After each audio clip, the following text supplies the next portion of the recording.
presented by Raj Recording Studio, Garhaura बाजा। अरे हमके तेरो अवले बारे तोरो के रो आई जोरे जो हर जाए तोरा बहन के पटाई जोरे जो हर जाए तोरा बहन के पटाई हमके तेरो अवले बारे तोरो के रो आई जोरे जो हर जाए तोरा बहन के पटाई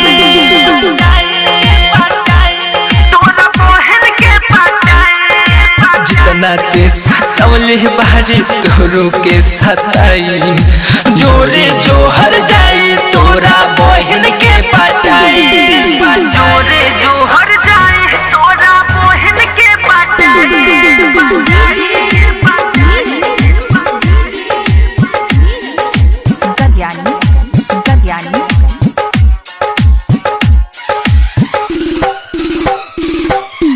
जोरे जो हर जाए तोरा बहन के पटाई दूसरा के नौमावा के मेहंदी रचैबे चाहे के भी हमरा के भूल नहीं पैबे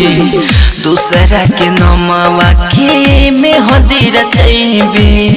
चाहे के भी हमरा के भूल नहीं पैबे तेना रह पैबे दुख सह पैबे तेना रह पैबे दुख सह पैबे जितना ते तर पौले बारे तोरो के तर पाई जोरे जो हर जाए तोरा बहन के पटाई जितना ते रोवले बारे तोरो के रोवाई जोरे जो हर जाए तोरा बहन के पटाई जोरे जो हर जाए तोरा बहन के पटाई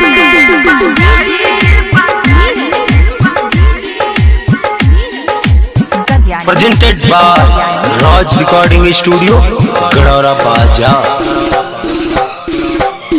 जोरे जो हर जाए तोरा बहन के पटाई अरे इस रितेश संगे कोके धोखेबाजी संदीप के संगे राजा अवतार शादी अरे इस रितेश संगे कोके धोखेबाजी संदीप के संगे राजा अवतार शादी साथ छूट जाए रे दिल टूट जाए रे साथ छूट जाए रे दिल टूट जाए रे जितना ते सतावले बारे तोरो के सताई जोरे जो हर जाए तोरा बहन के पटाई जितना ते रोवले बारे तोरो के रोवाई जोरे जो हर जाए तोरा बहन के पटाई presented by